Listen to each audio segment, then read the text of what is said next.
Voilà, bonjour à chacun, à chacune. Soyez bénis dans le nom de Jésus.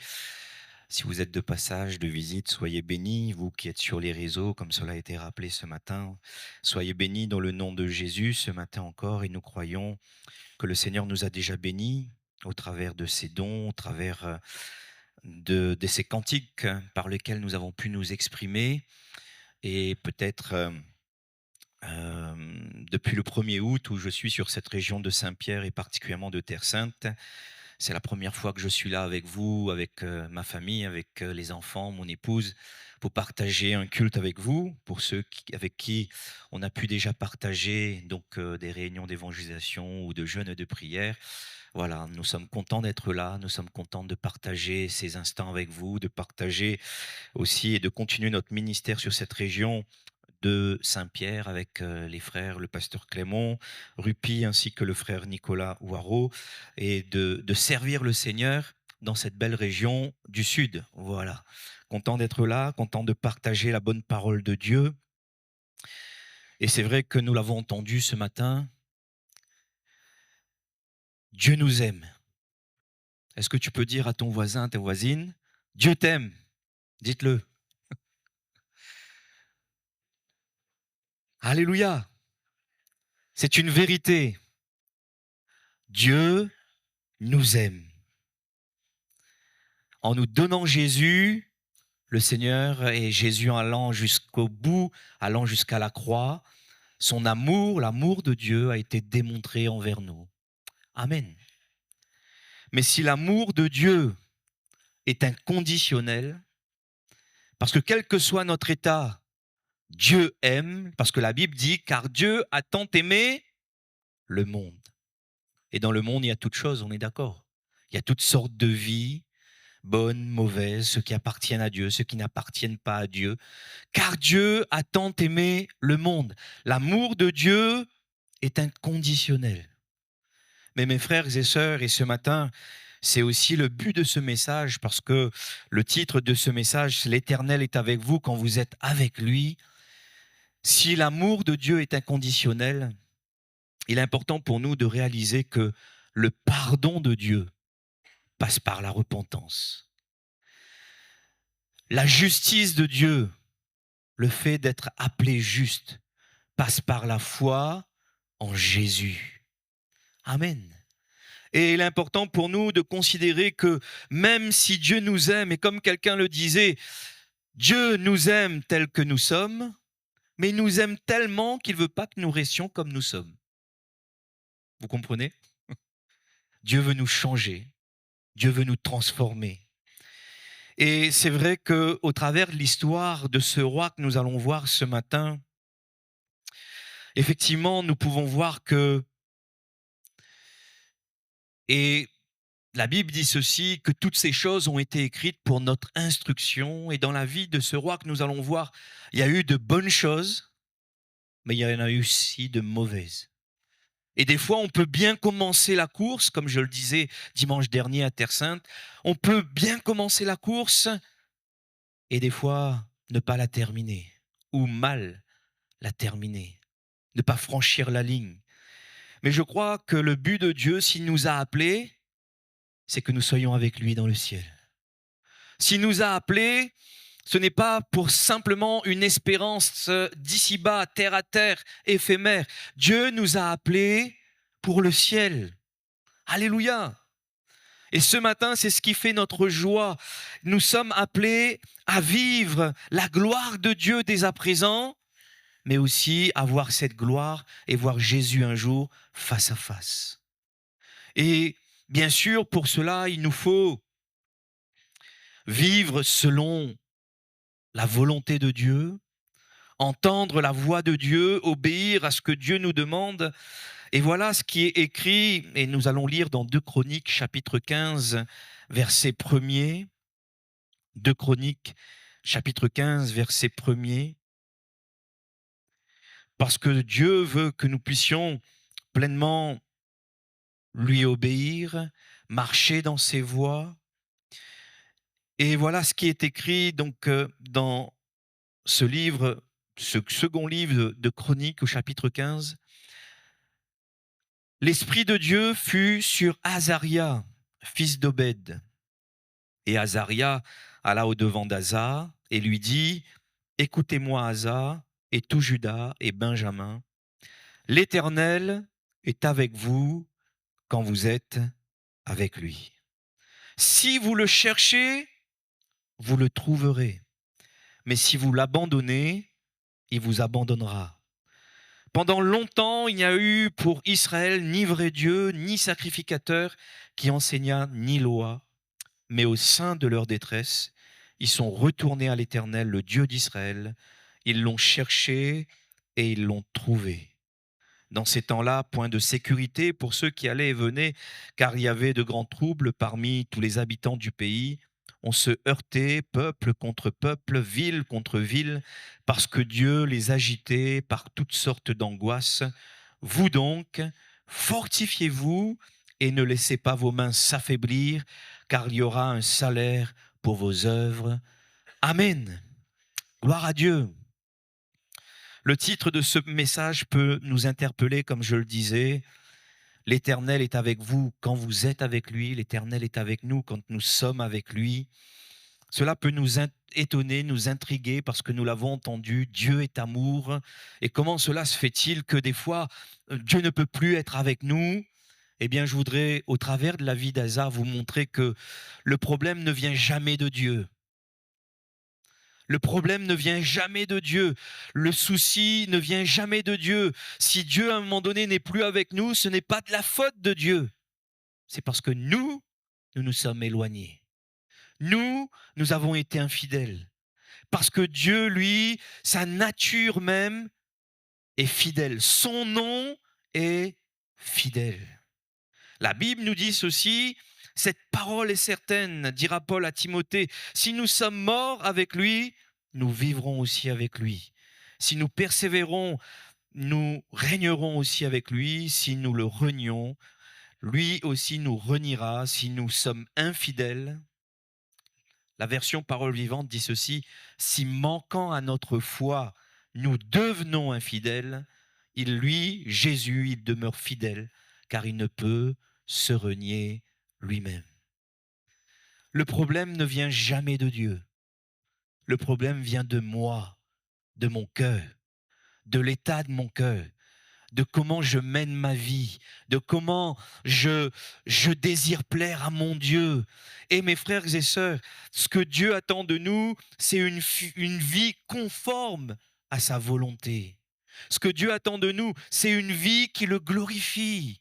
Ce que Dieu attend de nous, c'est que dans nos paroles, nos actions, nos pensées, nous puissions toujours glorifier le Seigneur Jésus.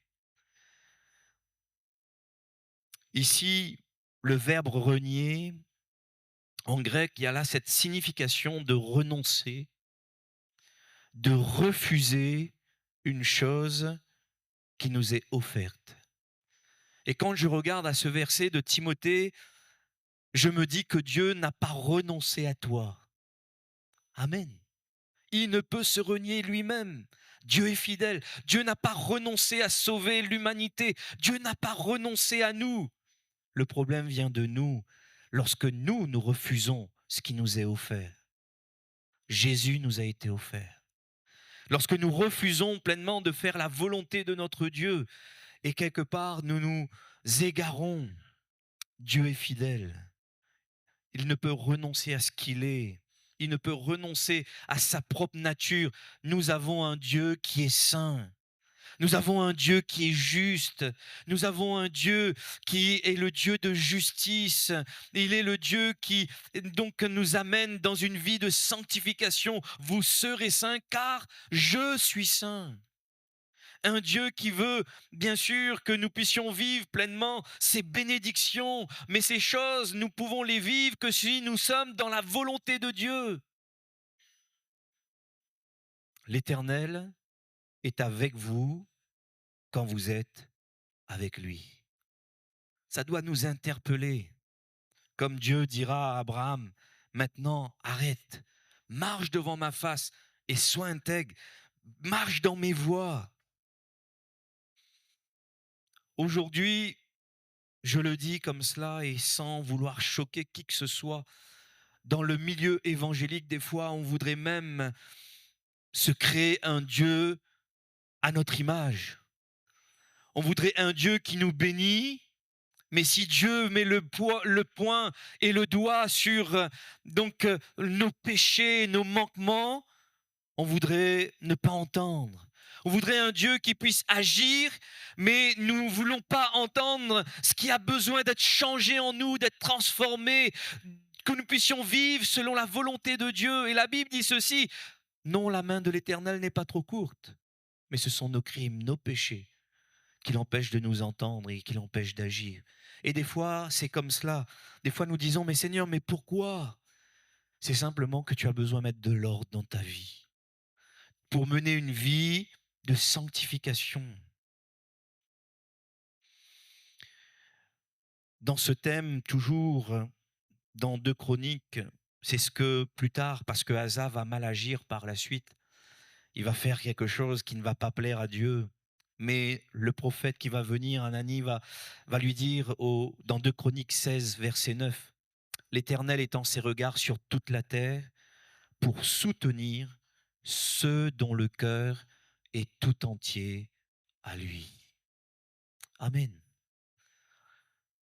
L'Éternel est avec ceux qui sont près de lui.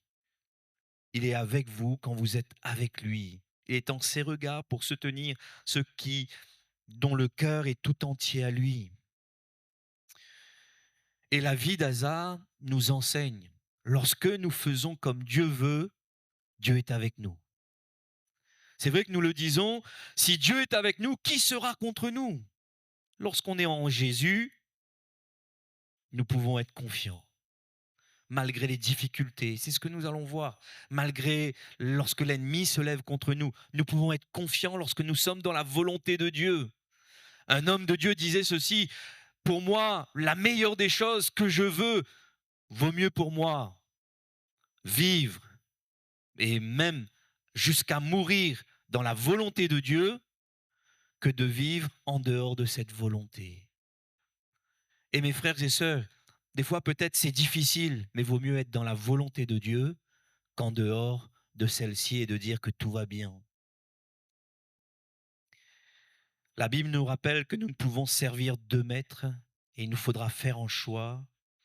Et nous le voyons dans la vie d'Asa. Nous n'allons pas pouvoir lire, mais vous aurez l'occasion peut-être de lire toute l'histoire de ce roi. Ce roi qui, au début de sa vie, ne voulant pas faire comme son père, qui était dans l'idolâtrie, qui s'était détourné de Dieu, au début de son règne, il va prendre la résolution de suivre l'Éternel. Il va prendre la résolution de ne pas vivre comme son père dans l'idolâtrie. Il va rechercher à pratiquer la loi, les commandements de l'Éternel. Il renonce à cette vie d'idolâtrie parce que la Bible nous le rappelle, nous ne pouvons servir 2 maîtres. Et ce que Dieu nous appelle, c'est de nous mettre sous son autorité, que notre vie soit pleinement à Dieu. Et Asa, au début de sa vie, au début de son règne, il va se consacrer à Dieu. Il veut que le peuple fasse de même et il amène une réforme. Il amène le peuple à réformer ses voies. Il amène le peuple à retourner vers l'Éternel, à délaisser donc l'idolâtrie qui est là. Et il va amener un réveil spirituel. Le peuple, de nouveau, considère ses voies afin de retourner à Dieu. Et nous voyons, la Bible dit, Dieu va amener la paix. Dieu va amener le repos. Et ce qu'il va faire, c'est de purifier, c'est de sanctifier, c'est d'abattre donc les idoles qui sont là. Et mes frères et sœurs, des fois, peut-être que nous ne nous rendions pas compte, mais des fois, il y a des choses qui sont érigées dans nos vies qui ont besoin d'être abattues. Il y a besoin simplement, et c'est ce qu'Asa va faire. La Bible dit qu'il va restaurer, après avoir entendu le prophète Azaria dans le chapitre 15 que nous avons lu. C'est pourquoi il est dit, fortifiez-vous donc et ne laissez pas vos mains s'affaiblir, car il y aura un salaire pour vos œuvres. Et lui, entendant ces choses avec le peuple, la Bible dit qu'ils vont renverser de ce qui ne glorifie pas Dieu et ils vont rétablir l'autel de l'Éternel. Et je le dis pour un cœur ce matin. Il y a des choses peut-être dans nos vies, dans nos cœurs, qu'il faut renverser, qui n'est pas à la gloire de Dieu. Peut-être que certainement, si Dieu permet, comme le frère le disait, parce que nous croyons dans les prières qui ont été données, eh bien que Dieu désire parler à des cœurs, interpeller un cœur. Peut-être qu'il y a des choses que tu dois abandonner, des choses que tu dois renverser, afin de rétablir la communion avec Dieu. Afin de rétablir l'autel, c'est l'image de la croix. L'image de la croix, là où il y a eu la réconciliation, certainement il y a là une vie qui a besoin d'être réconciliée avec Dieu. Peut-être que ça fait des années que tu marches avec le Seigneur, peut-être ça fait peu de temps que tu marches avec Jésus, ça fait peu de temps que tu as donné ton cœur, mais pourtant, dans cette démarche, Dieu voudrait encore que tu puisses renverser des choses qui sont en train de t'éloigner de lui, des choses qui sont en train de faire en sorte qu'il n'y a plus cette relation, il n'y a plus cette communion. Mais Dieu voudrait que tu puisses rétablir l'autel de la communion, de la relation. La croix qui nous parle de communion, de réconciliation avec Dieu. Et certainement ce matin, quelqu'un a besoin à nouveau de remettre sa vie sur l'autel de la consécration. Un cœur entier avec Dieu. Dieu regarde et soutient tous ceux dont le cœur lui sont entiers. Marche devant ma face et sois intègre. Mes frères et sœurs, vu les temps que nous vivons, les temps ne sont plus à faillir, à nous éloigner, à nous égarer, mais à pleinement rechercher la volonté de Dieu, afin de vivre comme Dieu le veut. Et lorsqu'on fait comme Asa, lorsqu'on réforme nos voies, lorsqu'on se tourne vers le Seigneur, même lorsque l'ennemi vient, parce qu'il est dit que le roi de l'Éthiopie va monter vers lui, Zérak, dans le chapitre 14, vous pourrez le lire, va monter contre Asa. Et mes frères et sœurs, ne vous étonnez pas lorsque nous voulons suivre Jésus, lorsque nous voulons faire la volonté de Dieu, ne nous étonnons pas que l'ennemi nous fera la guerre. Vous êtes d'accord ? Ne nous étonnons pas que l'ennemi voudra nous détruire. Ne nous étonnons pas qu'il y aura des situations qui voudraient nous déstabiliser, qui voudraient encore nous faire amener dans le découragement. Et nous voyons alors que Asa et le peuple se tournent pleinement et entièrement vers le Seigneur. Il est dit que Zérak va lui faire la guerre. Ce roi d'Éthiopie va lui faire la guerre. Et les forces qui sont là, nous le voyons, on va dire que c'est un combat à vue humaine, un combat déséquilibré. Vous pourrez le lire dans le chapitre 14. Lorsque Zérak monte vers Asa pour lui faire la guerre, il y a là 1 million d'hommes et 300 chars. Et vous savez combien Asa a d'hommes? Il a 580 000 qui portent les armes. Si on regarde à vue humaine, 1 million face à 580 000, vous dites qui va gagner? Vous dites c'est les 1 million. Sauf qu'avec Dieu, lorsqu'on place notre confiance, lorsque notre vie est conforme, la Bible dit ceci, Asa va rechercher Dieu. Il va s'appuyer sur Dieu. Et lorsque notre vie est conforme et qu'on a recours, parce que la Bible, dans le psaume 105, verset 4, nous appelle, il est dit, ayez recours à l'Éternel et à son appui, cherchez de temps en temps sa face. Je regarde si vous êtes bien là. Il est dit, cherchez continuellement sa face. On ne cherche pas Dieu simplement lorsque vient l'ennemi. Et vous avez vu dans l'histoire d'Asa, il n'a pas recherché simplement lorsque Zérak est venu. C'est bien avant qu'il a recherché la face de Dieu. Il a voulu mettre sa vie en ordre. Il a voulu réformer ses voies avec le peuple. Et lorsque l'ennemi est venu, lorsque des temps plus difficiles sont venus, Dieu a su répondre. Parce que continuellement, il y a eu un homme qui avait résolu de chercher la face de Dieu et d'avoir recours à son appui. Et nous voyons qu'Asa va être vainqueur. Et la Bible nous rappelle, et la Bible dit ceci, que la victoire qui va donc avoir à ce moment-là, c'est la victoire qui vient de l'Éternel. 580 000 hommes contre 1 million. Aujourd'hui, vous faites ça dans notre monde d'aujourd'hui, on sait déjà qui va gagner. Hein, c'est les 1 million. Parce que, voilà, ils sont plus nombreux. Mais pourtant, là, ici, 580 000 hommes vient à bout d'1 million d'hommes et de 300 chars. Parce que l'Éternel était avec eux. Parce que leur vie était conforme à la volonté de Dieu. Ils ont recherché à faire la volonté de Dieu et Dieu les a secourus. Lorsque nous sommes dans la volonté de Dieu, Dieu sera toujours là pour nous secourir.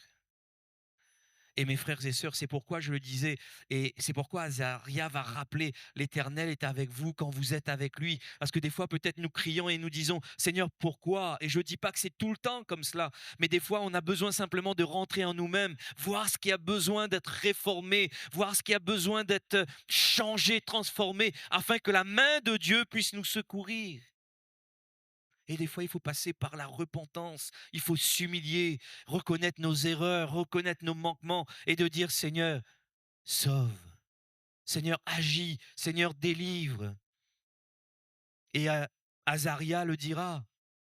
Mais vous maintenant, dans cette version de parole de vie, soyez forts, ne vous découragez pas, car vos efforts seront récompensés. Lorsque nous voulons vivre une vie de sanctification, nos efforts seront récompensés. Lorsque nous voulons vivre selon la volonté de Dieu, nos efforts seront récompensés. Si je suis devant vous, c'est par la grâce de Dieu.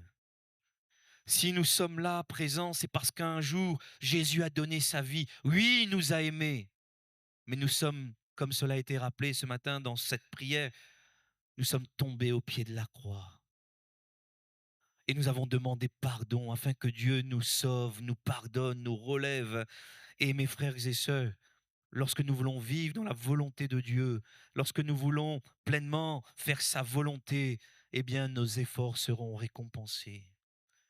Dieu rémunère toujours et récompense toujours la foi de celui qui le cherche. Amen. Et voilà ce que fait Asa. Les choses vont bien. Il cherche le Seigneur, il est vainqueur avec le Seigneur, il continue et après le message de Dieu au travers de la bouche de son prophète, eh bien, il continue à rétablir et à enlever là, rétablir l'autel de l'Éternel et à enlever les idoles qui sont là.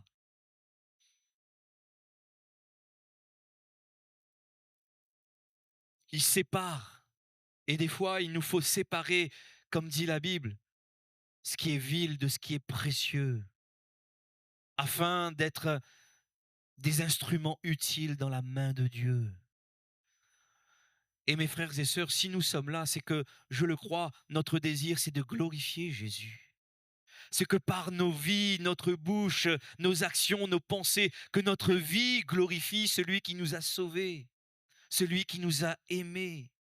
Mais s'il n'y a pas cette séparation entre ce qui est précieux et ce qui est vil, et vous savez, ce processus de sanctification ne se fait pas simplement. Et aujourd'hui, nous sommes dans un jour où il y a de la joie parce que cet après-midi, il y aura de ceux qui vont s'engager par les eaux du baptême, passer donc de la mort à la vie. Et nous voyons que cette sanctification ne se fait pas dès le moment où je sors de l'eau. Après avoir dit au Seigneur, je te donne ma vie, on n'est pas saint comme cela. Il y a un processus qui se met en marche. Bien souvent, on pense que le baptême, c'est c'est la fin. Et je dis peut-être pour ceux qui vont s'engager cet après-midi, le baptême, ce n'est que le début de la marche. Il faut aller jusqu'au bout. Il y a un processus de sanctification afin que ta vie serve le Seigneur, afin que ta vie glorifie le Seigneur, afin que tu sois un instrument béni dans les mains de Dieu. Et nous le voyons dans les premières années de sa vie et de son règne. Asa et tout le peuple s'engagent. La Bible dit, et vous pourrez le lire, ils ne s'engagent pas en partie un petit peu, ils s'engagent de tout leur cœur, sincèrement, de toute leur âme. Ils jurent, la Bible dit ceci, ils jurent fidélité à l'Éternel et dans une louange, dans des cris de joie au son des trompettes, et bien de tout leur cœur, ils s'engagent à suivre le Seigneur. C'est un peu ce que nous avons fait, oui ou non? Et nous aimons louer, nous aimons adorer. C'est bien de chanter des cantiques, je te donne tout. Vous le dites? Mais plus que chanter des cantiques et le louer, il faut le vivre. Je te donne tout, Seigneur. Et il faut le vivre. Et c'est important pour nous de le vivre. L'important pour nous que le Seigneur nous aide. Et Asa va aller loin, hein, dans son désir de s'engager avec le Seigneur, d'être dans ce processus de sanctification, de séparer de ce qui est de Dieu et de ce qui est du monde, de ce qui est de la religion et de ce qui concerne le seul vrai Dieu. Il va aller loin. Parce que dans son entourage, il y a une personne, sa grand-mère, qui est la reine-mère. Eh bien, cette personne ne va pas obéir comme le peuple. Et Asa va même jusqu'à se séparer de sa grand-mère. Vous pourrez le lire, cette histoire. Et ce matin, je voudrais dire peut-être à quelqu'un, et je suis désolé peut-être de le dire ainsi, il y a peut-être là une relation, une influence qui t'empêche d'entrer pleinement dans la volonté de Dieu. Il y a là peut-être une relation, une influence qui t'amène à faire ce que Dieu ne veut pas. Mais tu auras besoin de te séparer, de dire non. Et ce matin, Dieu voudrait parler à un cœur. Dieu voudrait encore interpeller un cœur à ce que, comme Asa, tu puisses aller jusqu'au bout pour que rien ne puisse venir influencer ta vie de la mauvaise façon. La Bible nous appelle à mettre Jésus en premier. Et c'est vrai qu'Asa va même se détacher de sa grand-mère qui n'était pas dans la volonté de Dieu. Et que dit la Bible, que dit Jésus? Celui qui vient à moi doit m'aimer plus que son père, doit m'aimer plus que sa mère, sa femme, ses enfants, ses frères, ses sœurs, et même plus que sa vie. Combien de personnes, lorsqu'ils sont venus au Seigneur, ont été rejetés par leur famille à cause de leur foi? Mais je voudrais vous dire, est-ce que Jésus vous a abandonné? Dites-le bien fort. Est-ce que Jésus vous a abandonné? Non. Et j'ai vu des personnes, lorsqu'ils ont fait le choix de suivre Jésus, c'est leurs familles qui se sont converties par leur vie, par leur détermination de suivre celui qui est saint. Il est rappelé l'histoire de ce pasteur qui aujourd'hui est devenu pasteur, mais lorsqu'il était jeune, il va entendre parler de Jésus par le biais de son frère. Et, et alors qu'il devait aller prendre son engagement, son baptême, ses parents n'étant pas au Seigneur, lui, il voulait suivre Jésus. Il va rien dire à ses parents parce qu'il savait qu'ils allaient le décourager, l'empêcher d'aller à son baptême. Et un jour comme aujourd'hui, où le baptême se faisait dans l'après-midi, il va rien dire à ses parents, il va passer par la fenêtre et il va aller prendre son baptême. Il va aller s'engager. Et ses parents, bien sûr, vont l'apprendre plus tard. Mais aujourd'hui, donc au travers de sa vie, ses parents ont connu la foi. Parce qu'il n'a pas fait le choix de ses parents, mais il a fait le choix de Jésus. Et mes frères et sœurs, des fois, ça sera difficile, mais je crois que Dieu est capable de ramener après la réconciliation. Mais il nous faudra toujours choisir Jésus. Et Asa, il a fait le choix de suivre l'Éternel, de même se couper de certaines relations qui pouvaient l'empêcher de se diriger vers l'Éternel. Et peut-être que ce matin, c'est pour quelqu'un, pour un jeune, c'est peut-être un ami que tu considères, mais il y a des influences qui sont là et qui t'empêchent de te tourner vers le Seigneur. Et il y a besoin peut-être de dire non à ces choses. La Bible nous dit ceci dans cette version Semeur: faites donc du règne de Dieu et de ce qui est juste à ses yeux votre préoccupation première. Et toutes ces choses vous seront données en plus. Amen. Lorsqu'on fait de Jésus, de l'Éternel, notre priorité, Dieu est celui qui nous bénit. Dieu est celui qui est avec nous. Et Asa, avec les butins qui va ramener, avec les animaux qui étaient là, il va faire des sacrifices. Aujourd'hui, nous n'avons plus besoin de sacrifices parce que Jésus a donné sa vie. Il va offrir des sacrifices, il va consacrer le peuple et donc remettre leur vie sur l'autel de la consécration. Et il est dit que là, avec les trésors qu'il est là, qu'il a là, et que le Seigneur a pu lui permettre d'avoir, eh bien, dans ses bénédictions, il va consacrer ses trésors, l'or et l'argent, il va le mettre au culte. Ce qu'il a reçu de Dieu, il le met au service de Dieu. Et mes frères et sœurs, dans cette première partie de la vie d'Asa, nous voyons que lorsque nous sommes avec l'Éternel, l'Éternel est avec nous. Lorsque nous faisons comme Dieu veut, l'Éternel est avec nous. Mais malheureusement, la fin d'Asa est un peu différente. Et nous voyons ici, et la Bible nous le rappelle dans Ecclésiaste chapitre 7, verset 8, « Mieux vaut la fin d'une chose que son commencement. » Le plus important, c'est de bien terminer. Le plus important, c'est que Dieu puisse nous dire: « Entre, bon et fidèle serviteur, entre, bonne et fidèle servante dans la joie de ton maître. » Alléluia. Le but doit être atteint. Et nous voyons que arrive pour Asa une autre difficulté alors qu'il était en paix. Baécha, le roi d'Israël, parce qu'il y avait là ce schisme, les royaumes étaient divisés à la suite donc de Salomon, son fils Roboam, qui va agir d'une certaine manière vis-à-vis du peuple, et le peuple va se désengager, il va y avoir une séparation, et là, Baécha, roi d'Israël, va monter contre Asa, et la Bible dit ceci, que Asa était empêché d'entrer et de sortir. Il était là dans un immobilisme physique, et des fois, on peut être comme dans une situation où on est immobilisé spirituellement, on ne sait plus quoi faire, on ne sait pas, l'ennemi donc nous maintient. Eh bien, je voudrais vous dire que la solution reste d'avoir recours à l'Éternel. Amen. La solution reste Jésus toujours. Lorsque nous sommes là, peut-être empêchés, nous ne savons plus quoi faire, les portes sont comme fermées, les situations sont compliquées. La situation, c'est de toujours crier à Jésus. La solution est de crier à Jésus. Mais pourtant, nous voyons ici qu'Asa va faire le contraire. Au lieu de continuer dans cette voie et d'avoir recours et de chercher continuellement la face de l'Éternel, il nous est dit qu'Asa va entrer dans une alliance contraire. Il va entrer dans une alliance avec un roi qui est le roi de Syrie, qui signifie Ben-Hadad, qui signifie faux Dieu. Et quelque part, il y a là l'image d'un homme qui retourne à de l'idolâtrie. La Bible dit ceci: « Ainsi par l'Éternel, maudit soit l'homme qui se confie dans l'homme. » Dans Jérémie 17, verset 5.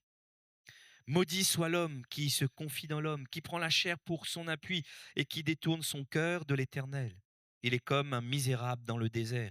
Il ne voit point arriver le bonheur. Il habite les lieux brûlés du désert, une terre salée sans habitants. Mais la Bible dit ceci: béni soit l'homme qui se confie dans l'Éternel et dont l'Éternel est l'espérance. Il est comme un arbre planté près des eaux et qui étend ses racines vers le courant. Il n'aperçoit point la chaleur, c'est-à-dire l'épreuve qui est là quand elle vient, et son feuillage reste vert dans l'année de la sécheresse. Il n'a point de crainte et il ne cesse de porter du fruit. Amen. Asa va aller dans une alliance contraire à la volonté de Dieu. Et mes frères et sœurs, je voudrais vous dire que il n'y a pas d'alliance à faire avec le monde. Il n'y a pas d'alliance à faire avec les êtres humains en disant: «Mais si je me rapproche d'un tel, je vais certainement réussir». Pour réussir sa vie, nous avons simplement besoin de Jésus et de sa parole. Pour réussir notre vie, nous avons besoin simplement de Jésus et de connaître pleinement la volonté de Dieu, son œuvre, afin que là encore, nous puissions être de ceux qui marchent dans la sanctification. Alléluia. De ceux qui font la volonté de Dieu. Et Asa va faire quelque chose dans cette alliance afin que Ben-Hadad vienne à son secours. La Bible dit ceci, et vous pourrez le lire. Il va prendre donc les trésors qui étaient là dans la maison de l'Éternel. Il va prendre ces choses qui sont là afin euh, que Ben-Hadad puisse rompre son alliance avec Baécha et puisse l'aider. Et au verset 2, il est dit qu'il va sortir l'or et l'argent qu'il avait mis là, les trésors qui étaient là dans la maison de l'Éternel, afin de les donner à Ben-Hadad, afin qu'il vienne à son secours. C'était des choses qu'il avait consacrées à Dieu, on est d'accord? Il avait donné cela à Dieu, et il va reprendre pour entrer dans une autre alliance. Et peut-être que quelqu'un a déjà donné sa vie à Jésus. Peut-être que quelqu'un, il y a là les promesses de Dieu que tu as reçues de Dieu. Mais quelque part, comme dit la Bible, ne donnez pas aux chiens ce qui est à Dieu, car ils peuvent se retourner contre vous pour vous déchirer. Ne jetez pas vos perles précieuses devant les cochons, parce qu'ils peuvent les écraser en marchant dessus. Il y a des personnes qui ne pourront pas comprendre la valeur de ce que nous avons reçu en Jésus. Et au lieu de valoriser ces choses, ils vont les piétiner. Et mes frères et sœurs, Asa avait consacré ces choses qu'il avait reçues de Dieu, il les avait consacrées à Dieu. Et là, il est reparti dans une alliance contraire en donnant ces choses.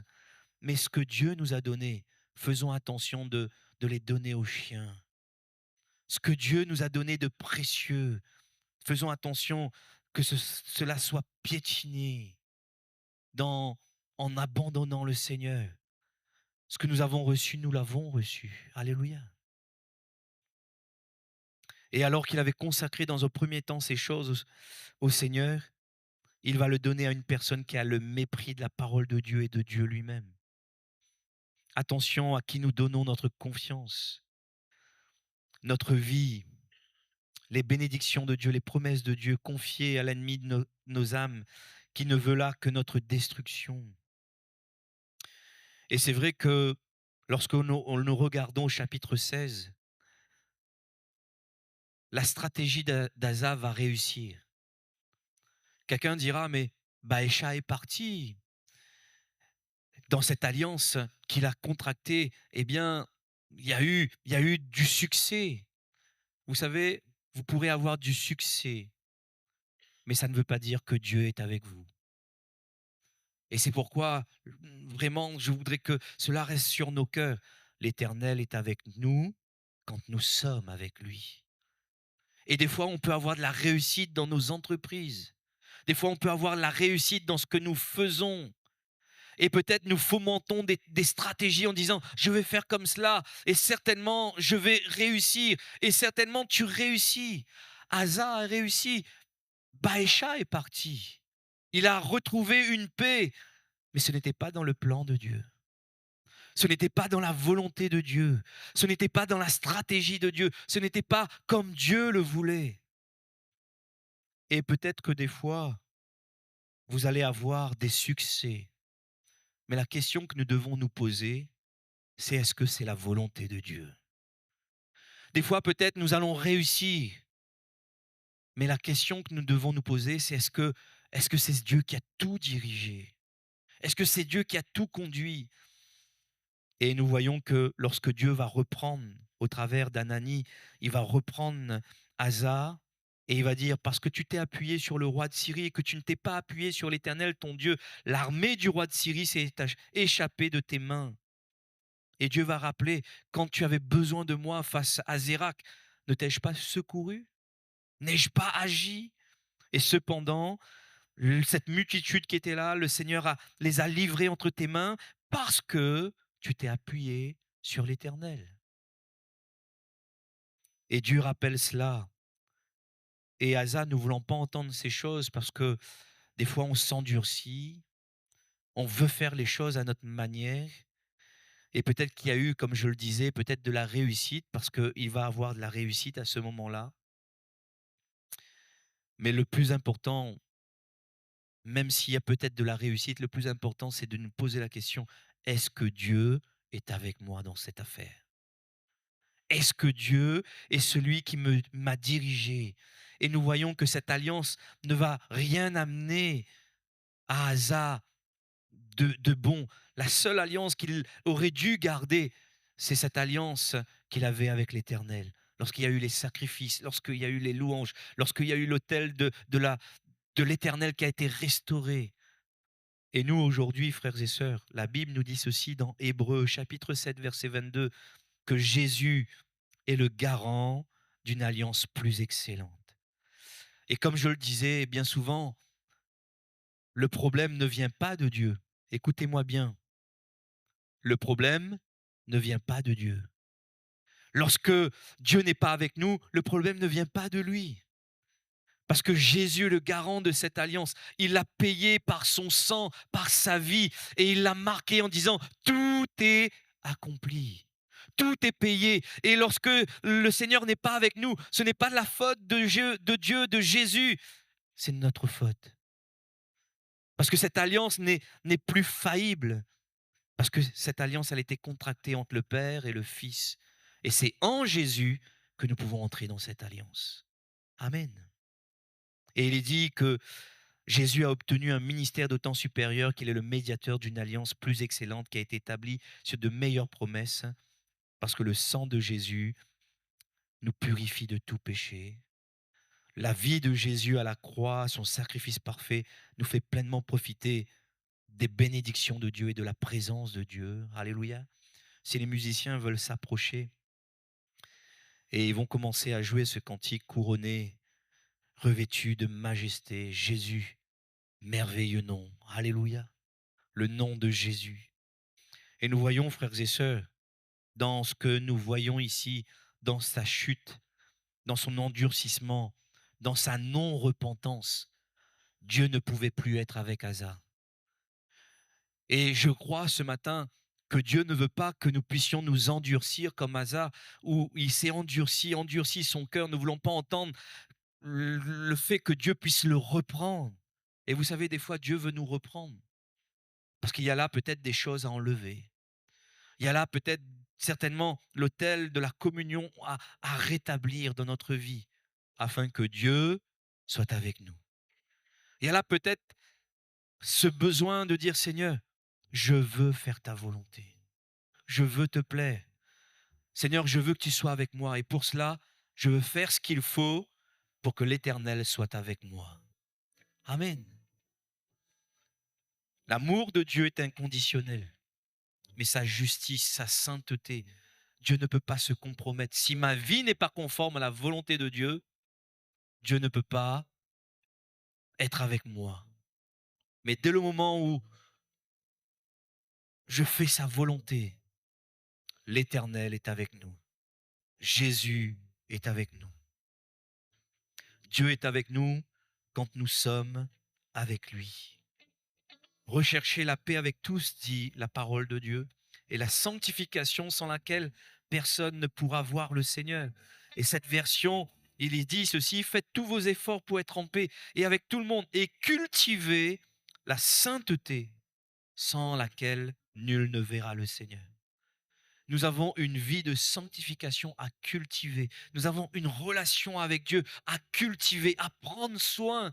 Mes frères et sœurs, je crois que si Dieu parle ce matin, c'est parce qu'il veut interpeller un cœur où la relation n'est plus comme au début.